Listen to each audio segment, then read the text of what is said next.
A gente continua acompanhando uma entrevista longa, uma entrevista coletiva do governo Trump sobre esta recente decisão desta sexta-feira da Suprema Corte dos Estados Unidos. Vamos já acionar aqui a nossa analista, tanto de economia, também do cenário internacional, a Denise Campos de Toledo. O governo americano, nesse momento, anunciando que mesmo com a derrubada, então, da Suprema Corte americana, está aplicando uma nova tarifa global.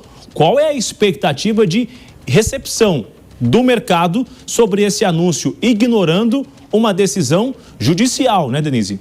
Boa tarde, Bruno. Pois é, Trump mantém aquela mesma postura de ameaçar os demais países. Ele falou, inclusive, que se retira o poder dele baixar as tarifas, ele pode invadir e destruir qualquer país, ele pode promover embargos contra esses países, que a Suprema Corte está limitando o que seria um direito dele. Agora, ele tem determinadas condições e que pode implementar tarifas, inclusive ele citou o Acordo de 62, que permite ajustes em importações que ameacem a segurança nacional. Tem a Lei de Comércio de 74 também, que protege indústrias americanas. Tem as leis de 1930 para impor a países que discriminem o comércio dos Estados Unidos. Então, vamos ver qual vai ser a receptividade, a justificativa dele para essa tarifa geral de 10% sobre as originais, porque ele fez esse tarifaço de 10% de início, com algumas exceções. O Brasil, naquela época, foi favorecido pelos 10% também. Foi aquele dia da libertação em que ele começou a taxação global para os grandes parceiros comerciais dele. Agora, há limitações legais e é exatamente com isso que se está contando agora, porque ele depende do Congresso para aprovação dessas medidas. Não dá para impor uma tarifa como segurança nacional, como ele fazia. No caso do Brasil, por exemplo, algumas tarifas que foram mantidas do tarifaço mesmo, contra pescados, contra mel, com café solúvel. Como é que você pode alegar que isso seja para a segurança nacional? E você vê muito o uso da tarifa como instrumento político. No caso da Índia, que continua enfrentando o tarifaço de 50%, porque importava o petróleo da Rússia. Então, tem esse uso repentino, isso causou muita incerteza global. Então, a primeira reação dos mercados quanto à suspensão pela Suprema Corte foi favorável, porque isso pode, inclusive, retirar pressões de preços lá nos Estados Unidos. E Trump argumentou muito a questão dos resultados obtidos até agora e que vão exatamente na contramão do que ele disse. Hoje mesmo saiu a última apuração do PIB, que mostrou um crescimento no ano passado inferior ao que era projetado. Se falava numa expansão de 2,8%, o crescimento ficou em 2,2%. Aliás, o crescimento do ano anterior foi de 2,8%, do ano passado 2,2%. Portanto, houve uma desaceleração do PIB. E nós tivemos ontem a divulgação da balança comercial. Mesmo com as tarifas, os Estados Unidos bateram recorde de déficit comercial em 2025. Então, a taxação não impediu sequer o déficit comercial dos Estados Unidos, que ele batesse um novo recorde. Mês de dezembro foi ruim em relação a novembro. Ele fez várias concessões aí, negociando país a país de acordo com os interesses dele. Então, vamos ver, essa nova rodada não é tão chocante quanto aquele mega tarifaço. Ele está buscando essas brechas, mas o que a Suprema Corte definiu é que ele tem que seguir a legislação e justificar junto ao Congresso a adoção dessas medidas. Não pode ser de uma forma tempestiva, que causou muita insegurança no cenário comercial mundial, né? Porque ninguém sabia o que esperar de Trump e ele vinha com novidades a toda hora em relação a isso. Então, vamos aguardar os próximos passos. Em princípio, o mercado reagindo bem. Nós temos uma queda acentuada do dólar aqui no Brasil de 0,9%, a cotação abaixo de R$ 5,18. E a primeira avaliação é essa, que a pressão inflacionária por conta de importados mais caros nos Estados Unidos reduz as pressões de preços e daria condições de o Federal Reserve cortar mais os juros. E isso empurraria, como já vem acontecendo, investidores para outros mercados como o Brasil. Isso tem alavancado muito da alta da Bolsa aqui no Brasil.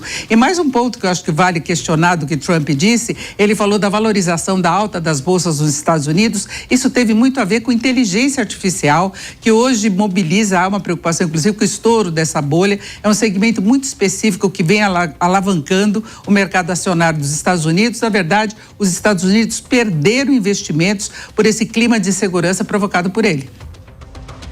Agora eu vou chamar também o Mano Ferreira para acompanhar essa análise da Denise Campos de Toledo, com você também, nossa audiência qualificada aqui na Jovem Pan. Mano, quando a gente vê essa atitude de Trump, um discurso bem duro contra a Suprema Corte e contra outros países, dizendo que podia acabar com outros países, mas não pode taxá-los. Quando a gente olha para o nosso quintal, o Brasil fortalecendo ali laços com a União Europeia, o acordo Mercosul, União Europeia, que pode sair do papel, né, nos próximos meses, a gente vê um cenário diferente e Trump mais acuado diante dessas decisões da Suprema Corte? Pois é, Márcia, porque uma das mensagens que essa decisão da Suprema Corte dá ao mundo é de que nos Estados Unidos as instituições são maiores do que as personalidades que eventualmente ocupam um cargo. É justamente contra isso que Donald Trump se debate, né? No seu discurso, que é profundamente anti-institucional, ele tenta se colocar como se fosse ele um salvador da pátria, e não como se os Estados Unidos fosse um país com instituições extremamente sólidas que foram construídas ao longo de séculos e que essas instituições com regras previsíveis foram aquilo que permitiu que o mercado americano florescesse, com os cidadãos, as pessoas tomando decisões livremente, fazendo acordos por meio do mercado e não por meio de um salvador da pátria especificamente. Então, a gente vê com isso um choque muito grande entre a decisão da Suprema Corte, uma decisão institucional que reafirma a previsibilidade, que reafirma a importância do império da lei, com a postura de Trump, que tenta se colocar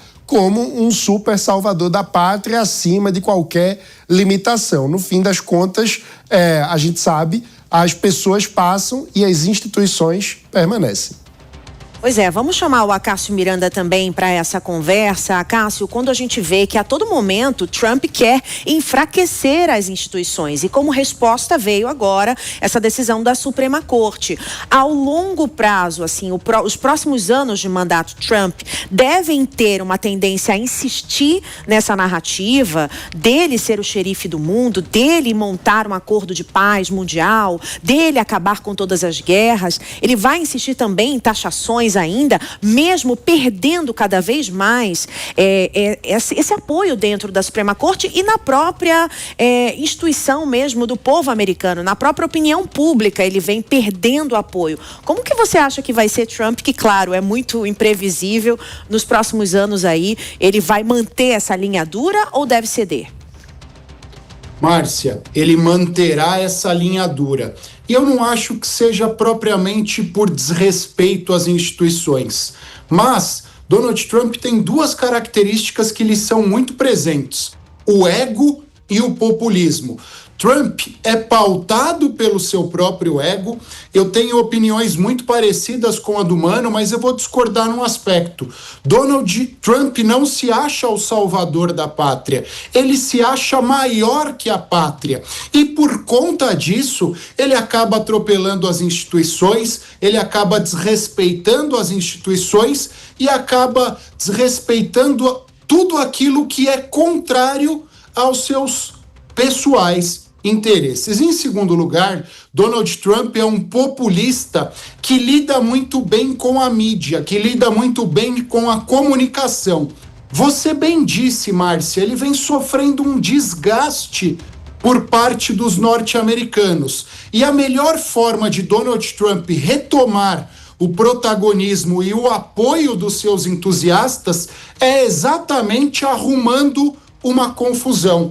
E esta confusão, esta decisão da Suprema Corte contrária ao tarifaço, vem no momento oportuno, porque Donald Trump aproveita esta oportunidade, porque Donald Trump surfa uma onda no sentido de nós contra eles. Eu estou tentando salvar os norte-americanos, mas um inimigo, que neste caso é a Suprema Corte, não permite.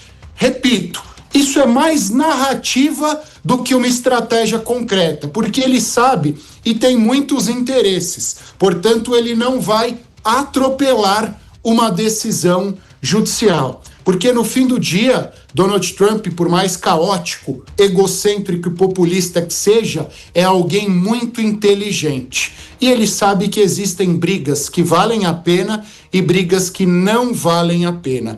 E eu acho que essa briga contra as instituições norte-americanas, ele já percebeu que não vale a pena aprofundar. Ele joga uma gasolininha, mas ele não passa da primeira página.